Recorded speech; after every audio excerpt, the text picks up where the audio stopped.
What's up, interwebs? Welcome to the Storytime Podcast, Season 1. I'm Tim Green. I'm Adam. I don't know why I said Tim Green. It's my channel. People should know who I am. Probably. I hope they know who I am. Well, kind of. They might be new to the channel. That's true. First ever seeing this video. Yes, very true. Anyway, the Storytime Podcast, it is where we go through, for Season 1, my first novel I ever wrote and completed, Angelic Wars, Legend of the Godchild. Angelic Wars, Book 1. Yes. Written by Timothy R. Green. Yeah. So, I don't know who this Timothy guy is. Neither do I. He was some kind of loser. I'm glad that we got you here instead. Yes. Tim is much better than Timothy. Oh, so much better. Yeah, if you want to know why I go by Timothy, now Tim RG, go look at my pen name videos on this channel. It explains it. I'm not going to do it here.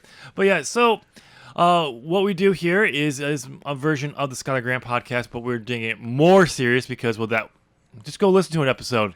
You can't take that book serious. No, you in can't. any way, shape, or form. Not even the performance. I mean, come on. Skylar is the main character Who gets completely lost during the third act. and Jenna's dead is dead. Yes. And becomes a major badass I know. and steals the main character. And she's the main character. And she's the in main the character. third act. And she's the main character. How did we not make that a joke? Nope. Can't do that.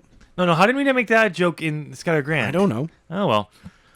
Hindsight 2020. Yeah. And it's that, and as we're recording this, Adam, that went up yesterday. Wow. The Skylar Grant podcast is done.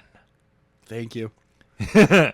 So, but yeah, it's a Storytime podcast. So we're going through this. We're going to be going through having Adam read chapter 5. He's already pre-recorded the chapters. It's just a little bit easier, consembly. Yeah, and also when I want to put the full audiobook out, it's just easier to do. Exactly. Less work for me to do. So what we'll do is we'll have him do the reading, and then we'll come back and discuss that. Before we get to the reading, if you go on to enjoy this episode, why don't you go and hit that no. Sacrifice that that like button and do it as a prayer to the holy algorithm. The holy algorithm. And subscribe because I got writing content on the channel. And if you got a few seconds and you like bad gameplay, go check over Adam's channel at the ZOP Gaming. Yes. We're not good. No, you're not. And with me playing, eventually starting to put some stuff up there. We're still not good. I'm even worse. Yeah. Though I will never admit to that on your channel. I'm better than you. It'll happen. Probably. Anyway, with that all said and done, we'll get to the reading, and then we'll be back to discuss Chapter 5. And everything that's come before it, if it applies. Chapter 5. The search begins. So, what did you want to see me about, David? Daniel asked as he walked into the library. Daniel was a tall, elderly man more than 20 years older than Dr. David Toller. I'm glad you could make it, my friend, David said, standing up from his chair and greeting Daniel with a handshake and a hug. Please, take a seat. Did you know there was a fog rolling into your yard? Daniel asked as he took a seat in a chair in front of the desk. However, it's only in your yard. It's weird. Oh well, so what do you have on your mind? Last night I received a certain package, replied David. Something I have been looking for the 20 years as an archaeologist. What is this package? Daniel asked. The Penetra Vox, answered David. You're joking, aren't you? Daniel asked. You've heard of it? David asked. Yes, answered Daniel. Jackie has several books on the scroll. None of the information is fact, just possible thoughts about what it could be. So, what is it? It's a scroll, replied David. What does it say? Daniel asked. I have no clue, answered David. It's in a form of Latin that is very old. My translation program is still working on translating it. The title took 10 minutes to be translated, and I checked about 2 hours ago, and nothing new has shown up. I don't know what to say, Daniel said. What is the title of the scroll? The Legend of the Godchild, David said. Has Jackie ever heard of that? Not that I know of, replied Daniel. She normally tells me about stuff like that, but I'm pretty sure she hasn't. Crap, David said. I've been searching information on the internet books by both titles, Penetra Vox and The Legend of the Godchild, and nothing has come up that helps. I don't know what to tell you, Daniel said. Is this what you wanted to talk to me about? Yes, David said. I have Jacob Piper searching for information on the legend and the scroll in the forbidden crypt of magic. I should soon know something. I want to use this to help us accomplish the goals of the Coven. Why do you think you will even be able to use it to help the Coven to accomplish its goals? Daniel asked. Because of this note that was inside the box that the scroll was in, answered David. David handed the note to Daniel, who quickly skimmed over it. His eyes widened when he came to the part saying he would have more use for it. This just shows how to... This just goes to show that our coven is true, Daniel said. I believe this is a gift from heaven, since we are doing his will. If that is so, David said, why can't we read the scroll or find anything about it? Maybe because he wanted us to have faith that he will reveal it to us when it is in his time, replied Daniel. I would like to take a look at the books your wife has, David said. Sure, Daniel said. I'll call her and have her bring them over. Good. Daniel pulled out his cell phone and quickly dialed a number and placed it to his ear. The phone rang for a moment before jumping to the answering machine. Jackie, Daniel said, I need you to bring over the books that you were telling me about that have information on the Penetra Vox over to David Toller's house. Please bring them once you get this message. Daniel closed up the phone and placed the phone back into his coat pocket. So, when are you going to hear from Jacob? Daniel asked. Whenever he finds something, David said. So it could be days, maybe even months. Well, I'm going to go home and see if I can't find those books, Daniel said. Don't worry about it, David said. Whenever Jackie gets the message, it will be fine. Okay, Daniel said, standing. He walked over to the window and glanced outside. The fog was much thicker now and covered the whole house. Daniel couldn't believe how thick the fog had become. The fog outside is getting very thick, Daniel said. I can't see anything out there. What are you talking about? David asked as he stood up and walked over to the window. He looked out and saw the fog and was shocked. At that time, the butler walked into the library. Sir, said the butler, Dr. Jacob Piper is here to see you. Yes, David asked, walking back over to his desk. Have him come up. I am already here, said Jacob, walking to the room. Your butler made me wait outside to make sure it was all right I come in. So, what have you found? David asked, sitting back in his chair. A lot, actually, said Jacob. What is a lot? Daniel asked, who joined them.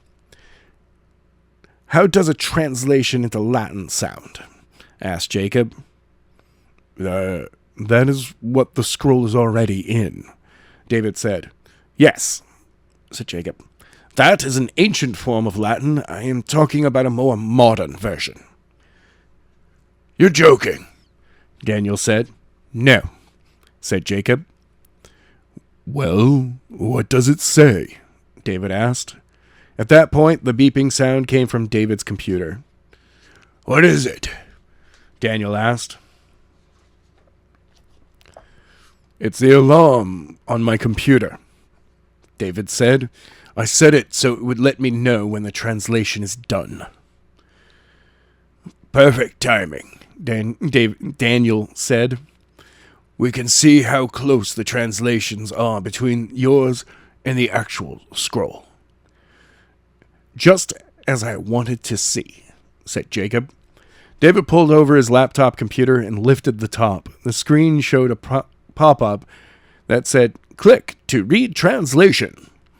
Using the mouse, David clicked on the link, and the screen went black. The translation began to scroll up the screen. This is what it said. The legend of the Godchild. Chosen child, born of light, fallen star, full of fright. Darkness creeps, no light to see. Questions come with answers unlike. A life set free when the time is right. Battles come and battles go. Victory ensured, child of light. That makes no sense, Daniel said. Well, if you had any knowledge in this field, it would, said Jacob.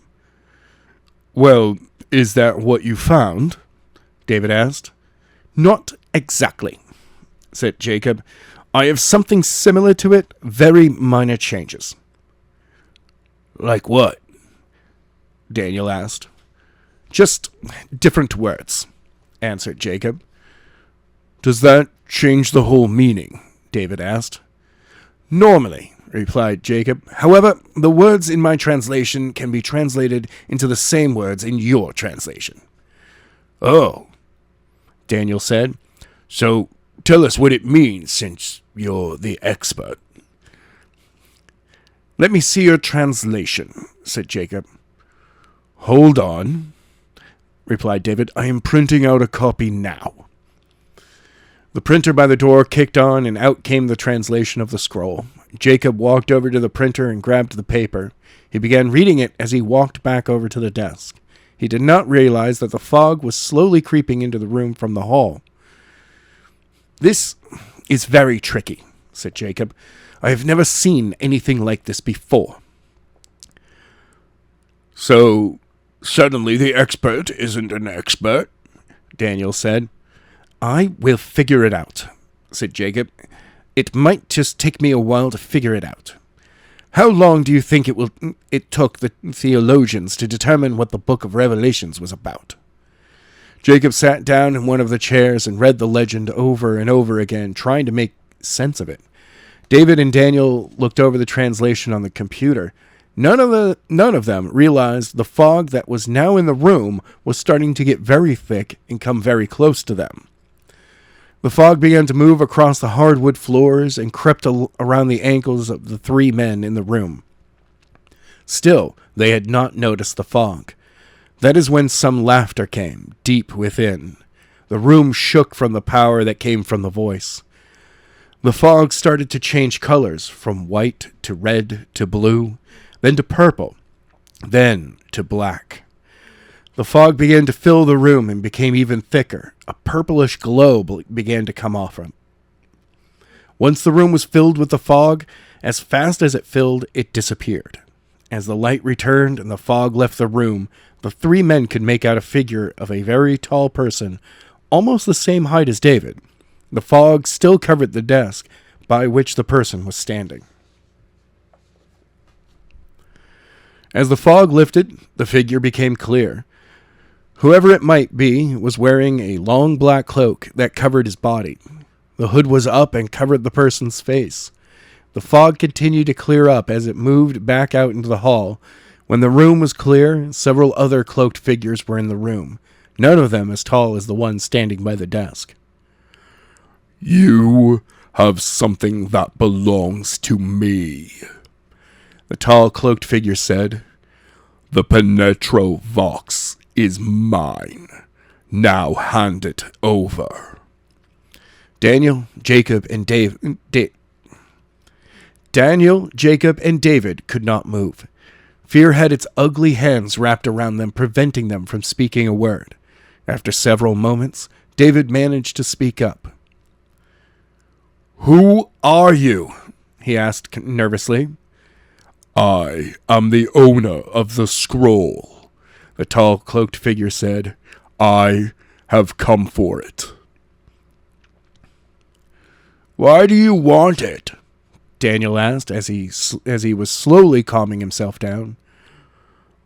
"The Godchild shall be mine," answered the tall, cloaked figure. "Now hand over the scroll."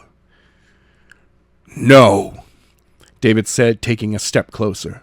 "The scroll belongs to me." "Are you willing to die to keep that scroll?" asked the tall, cloaked figure. "Because I will not think twice about killing you for it." "Bring it on," David said, who was now free of fear's grip. "I may be old, but I can still fight." "Pathetic mortal," the tall, cloaked figure said. "You are willing to die for a legend that you have no clue what it means." "Let me guess," Daniel said, who was also now free from fear's grip. "You do know, right?" "Yes," answered the tall, cloaked figure. "When you have been around as long as I have been, you learn things. Now give me the scroll." "If you know what it means," said Jacob, "why do you need the scroll?"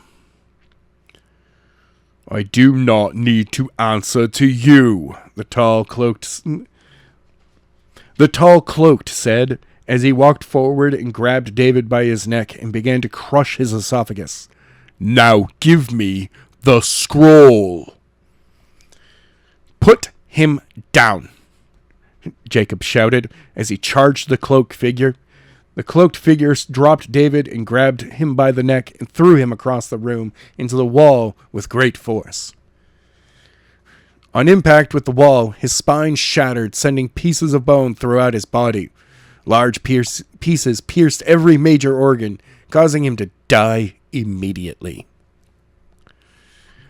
"That one's down," the tall cloaked figure said. "You both will be next if you do not give me the scroll." "Tell me what the legend means, and I will give it to you," David said as he was gasping for air. "Fine," the tall cloaked figure said. "I am sure you are familiar with the Mormon belief that God was once man, and man can become God. That is a take off this legend. After a certain time, the Almighty moves on to something far greater, but someone must take his place. The Godchild is the one picked to take his place. After the child grows up, the Almighty will send for the child, who is taken to the heavenly kingdom and taken to the throne." "How do you know this?" Daniel asked. "Elijah was the first," the tall cloaked figure responded. "The chariot of fire that took him to heaven was taking him to his throne. After that, 2 more children were picked. The current holder of the throne determines how long before they move on." "How do you know the child is alive now?" David asked, standing up slowly. "The legend does not tell about the child," replied the cloaked figure. "It tells the sign of the coming child. The first 4 lines say, 'Chosen child, born of light, fallen star, full of fear.' The child is born when a falling star comes. There have been 2 comets in the past 15 years who have filled this planet with fear. So you're saying that the child was born on one of those nights? Daniel asked. Yes, answered the tall, cloaked figure. Now that you know, give me the scroll.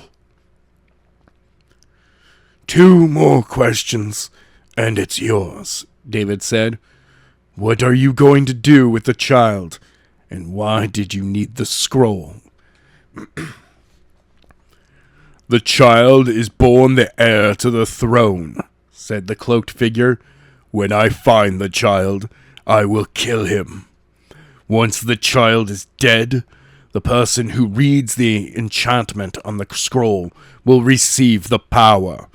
Now that you know, give me the scroll. No, said David, as he grabbed the wooden box with the scroll. The scroll is mine, and I will find the child.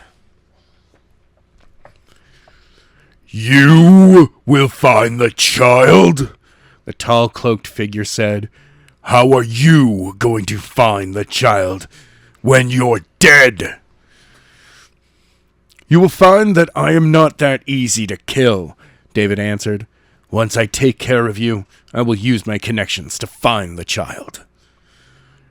Connections? The tall cloaked figure asked. What are you talking about? We are part of the worldwide secret coven, Daniel answered. We have connections all around the world and can get any information or find anything we want. Oh, really? The tall cloaked figure replied. I'll make a deal with you. I'll let you live if you help me find the child. Deal, David said. However, you have to do more than just that. You must seat me at the throne, to your right hand once you take the throne. Deal, the tall cloaked figure said. Your lives and a seat at my right hand when I take the Almighty's throne. The 2 shook hands, and David handed the scroll to him. David was shocked by the request David made. Daniel was shocked by the request David made. He was not sure if the whole deal, but that all faded away when he remembered something the cloaked figure said. Why do you refer to us as mortals? Daniel asked. You are one, aren't you? No, answered the cloaked figure. I am an immortal, a former angel of the original Almighty. The great dragon convinced me and others to fight alongside him to take the throne, but we failed. Now I will succeed where he failed. Oh. Daniel said, Oh, yeah. David said, You have to tell us your name. My name is Monono, he answered. I am David Toller, David said. This is Daniel Banks. Now, Monono, I have already called an emergency meeting of our coven tonight, and I want you there. I will be, Monono said. Good, replied David. If we are going to find this child, we are going to need to know how to recognize him.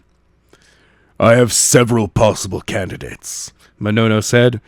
I cannot get too close to them, or the Almighty will send his angels to stop me. Now, I see why you have made us this offer, David said. Who are the possible candidates? Only one lives here, Monono said. The rest are in different areas. Oh, David said. Well, after our meeting, you can go to other sections of the Covenant in the areas where the other candidates live. Who is the child who lives here? Daniel asked. I do not know her name, replied Monono. However, she is related to one of your students at your school. Sage is his name. Sage, David said. Why does that name sound so familiar? That's right.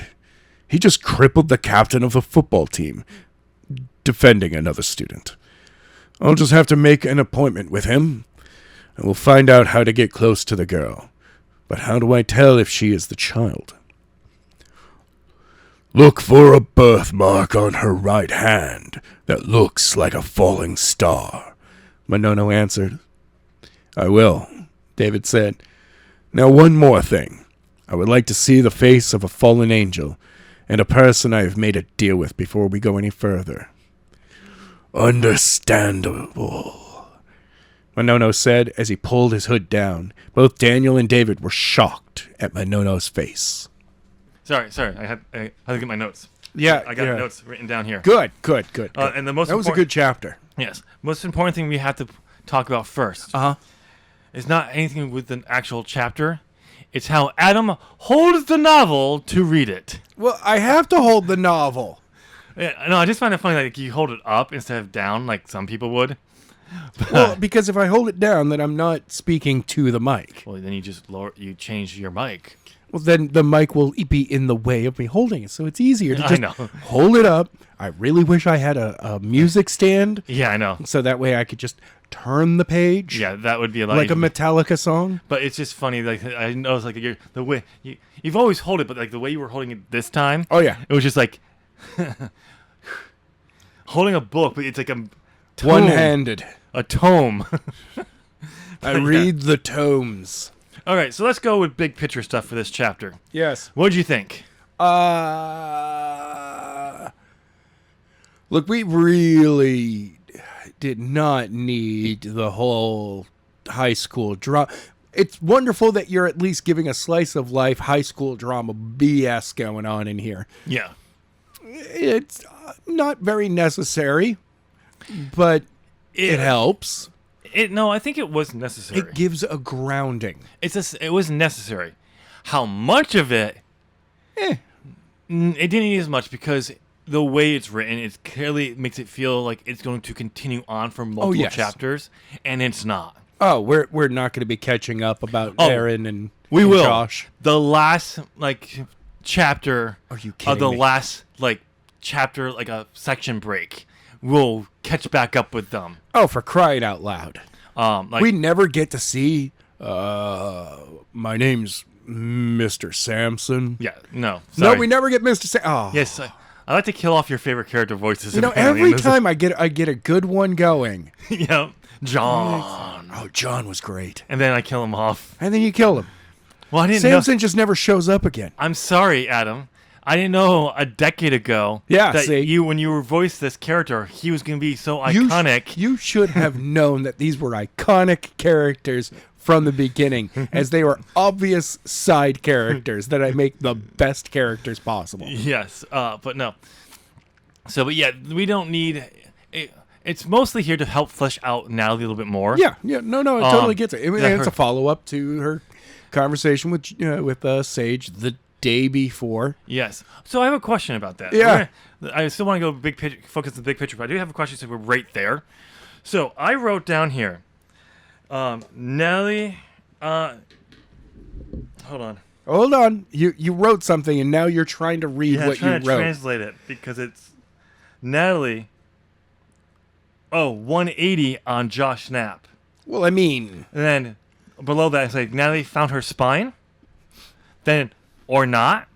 So my question is, when I was transcribing this, when I transcribed the first chapter, I'm like, okay, she's a typical teenage girl.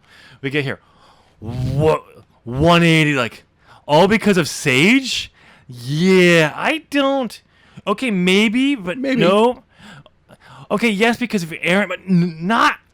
I think it's more up until she realized, because she most likely had to speak to Josh and go, hey, can't come over. Yes. And he probably said some stuff that just soured her. Absolutely soured her right away. It was just like he tried to pressure her into just going anyway, just coming over anyway. Yep.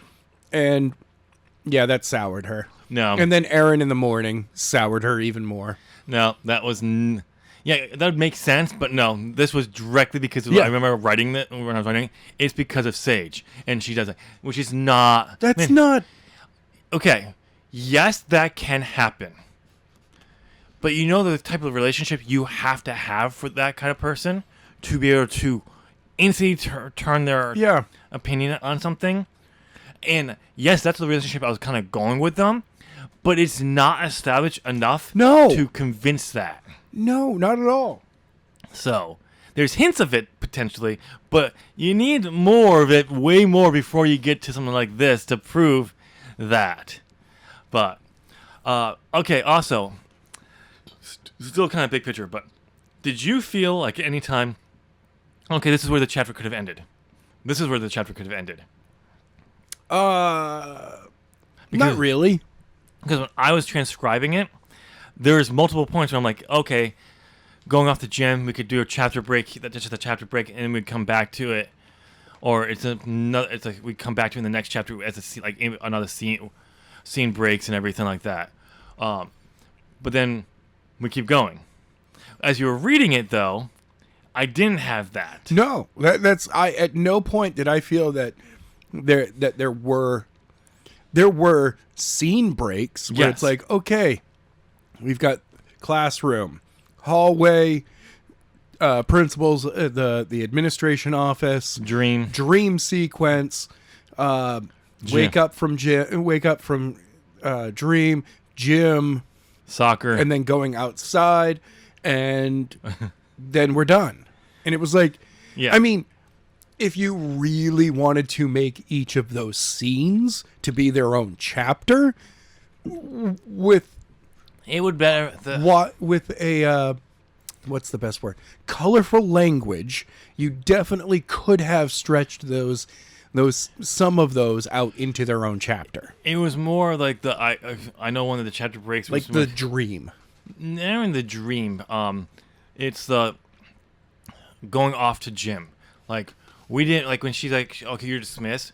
That could have been a chapter break because okay, what's this mystery dream? Like this dream? Yeah. And everything, and then you go into the next chapter of she's already there in gym, and then you have the reveal at the end of that person from her dream watching her.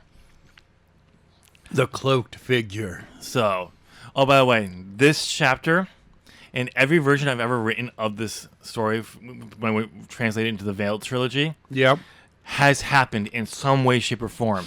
Sometimes it is like this, where it's a sports scene. Other times it's in you first see it when Natalie is in the car making out with Josh at school during lunch, and then going to gym and having that same sequence. By the way, it's not even Josh's car; it's his friend's car. I think in this one, the reboot, it's his car though. I like the idea that it's not even his car. I know. No, I know. So do I. I know a senior who's got a car, and he'd let me borrow it. We should check out the back seat. It's like, so what? Then there's other versions of it when it's just the like she's in class with daydreams, and then goes to gym. Though I have when I switched to the sport, it is now field hockey. Oh, okay. Because I thought, and also I pointed out, and I was like, "Wow, 29 minutes went by really fast." Yeah, it's like that whole build up to the first soccer game doesn't really matter. It's the ending that really matters. Yeah, exactly. So we're just gonna skip this. No, it was I could have been. What I would have done here is maybe start the game off with a little bit of soccer, maybe do the first goal or something like that, and then explain in there. We got it evens up. Now we're going to it. We're going to get to the closing and reveal of this, because that's what I do I've done it in the sequence before. It's like it's start the game, summary of the game, of how things up, or build around it, and then go to the conclusion in that reveal. Though now in every other version of this, it's not a black cloak. No. It's a white cloak. Oh. Symbolism. The bad guys wear white. So What? original. So original, I know. No way. Mind-breaking, huh? And guess what? Yeah, What? the bad guy, the good guys, wear black. No. Oh, I know. So shocking. It's a trope, but Yeah. it's a great trope I love. I'm sorry. I On love both that. sides, it's still a trope. Yeah. If you choose to reverse it, It's it's a trope. You don't reverse the trope, it's a trope. What? Yeah, I know. So, but it's one I love to use. So, but overall, what did you like? Do you think the build was good? The build to reveal of she's being watched by something? Yes, it's not bad. I honestly like the idea that you could rewrite this entire chapter from getting kicked out of class, Yep. all the way to the end, a little bit more horror-like, Yes. where she starts seeing things out of the corner of her eye, but when she turns, it's nothing.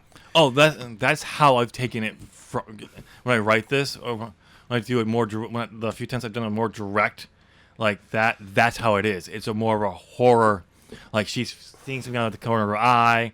What? She Cloaked has a figure? dream, No. seeing a cloak like walking, just seeing like in the reflection, not the actual. Yeah, turns like- around, it's not there. Yeah, like what? Not there. And then it's like stuff like that. And then you get into the reveal.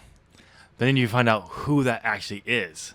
If you had to take a guess, who do you think this is? It's Sage. It's Sage. He's keeping an eye on his sister. In dreams too? He's got powers. Remember, his eyes and hair were glowing. I know.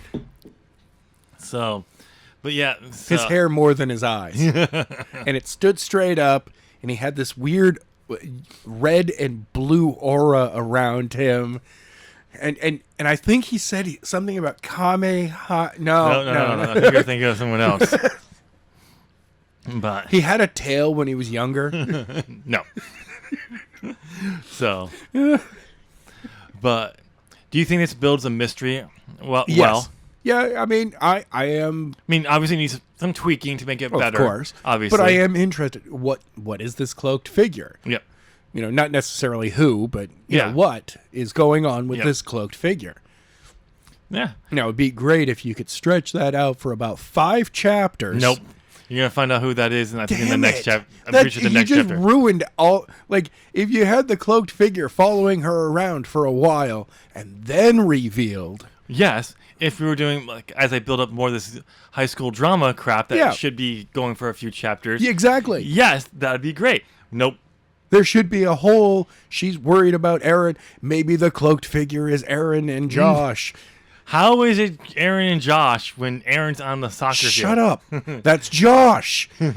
Oh, we're doing the scream thing? Yes. Sometimes Actually, it's that Aaron, would be. Sometimes it's Aaron, sometimes it's Josh. Yeah. The height difference. Exactly. No Nobody one knows. notices it.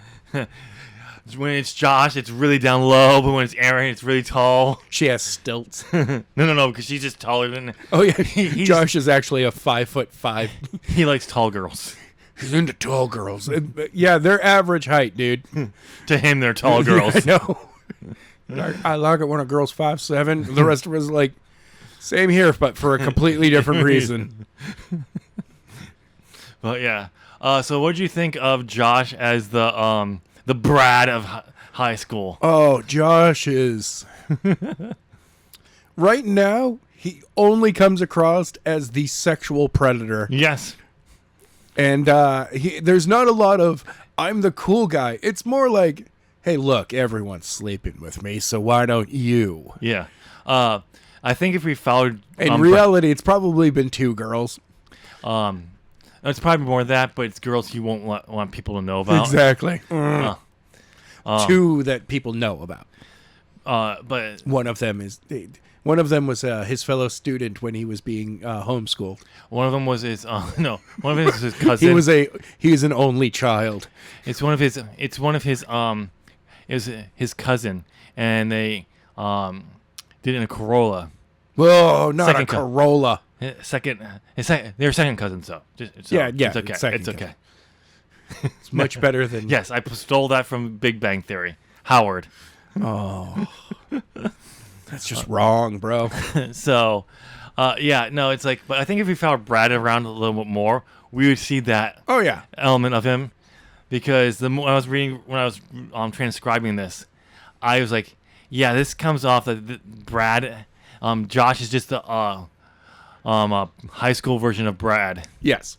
But we're not seeing the I'm a king. No. We're seeing the I'm a predator. I'm going to grab your hair because you said no to me. Yeah. How dare you? What the fuck? I do have wrote down on here, it's like no consequences for Natalie for hitting someone. Yeah, no.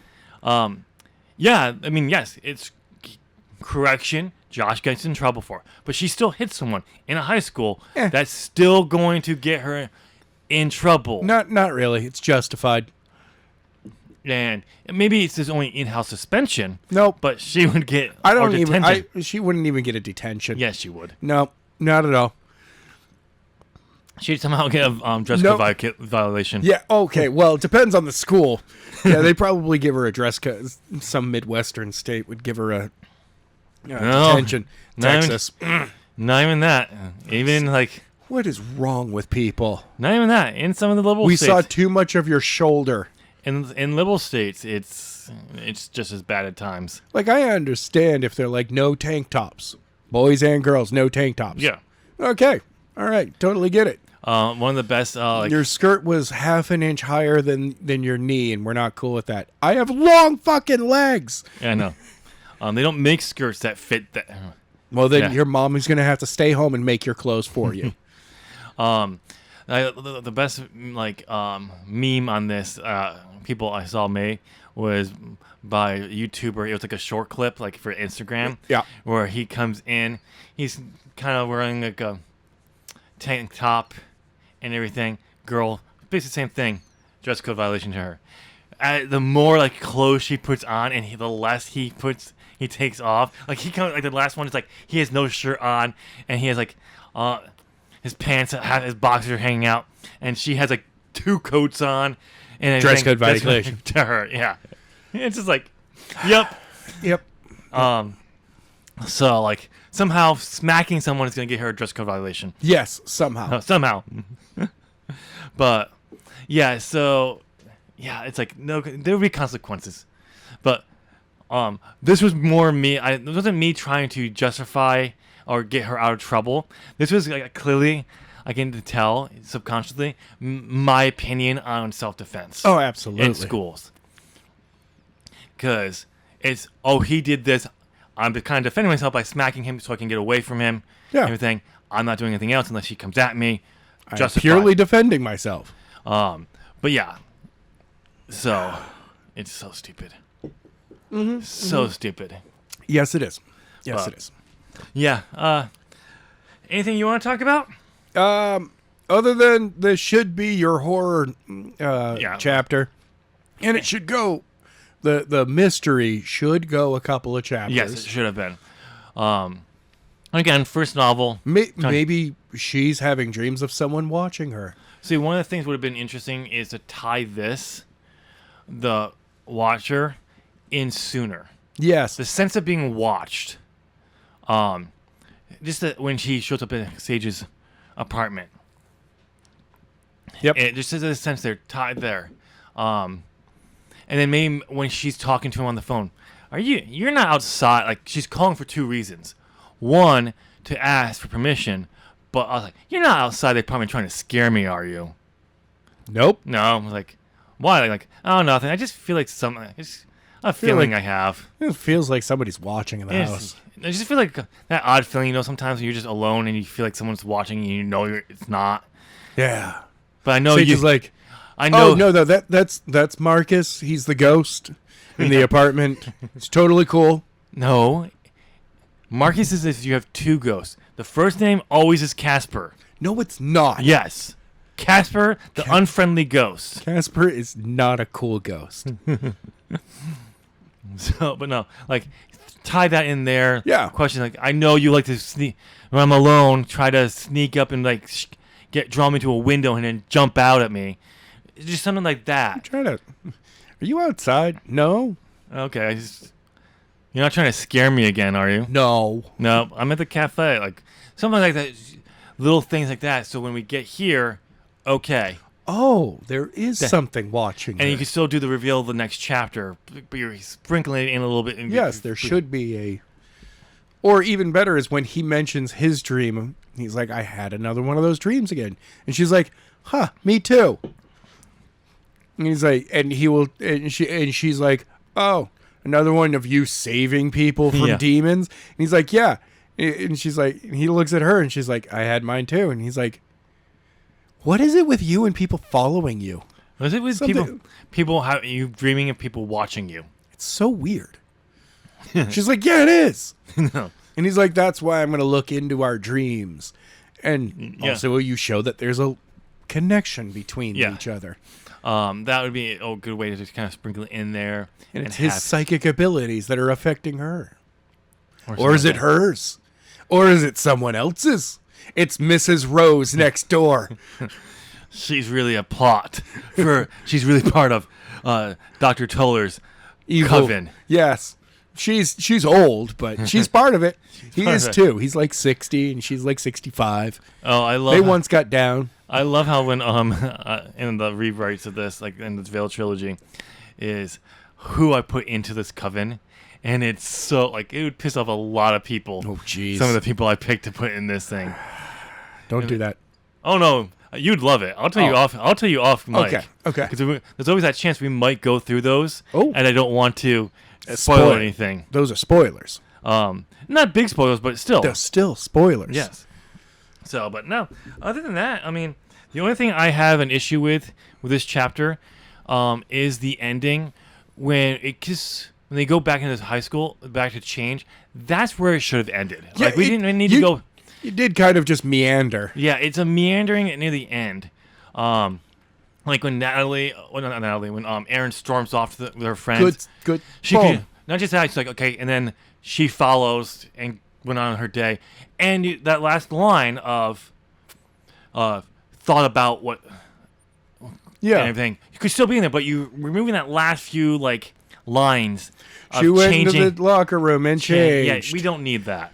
Then she went to lunch and she ate food. Yeah, we didn't need that. That was yummy. That Natalie said. Yeah, we didn't need that part. But it's not terrible, but like it's clearly like, okay, I clearly didn't know how to. You didn't know where your end should be. Yeah, for this novel. Other chapters were a little bit more clear, and you kind of want I get what I was kind of trying to go for. It's like, okay, I'm making sure I'm telling you what's going on, but also it's more that she's thinking about this.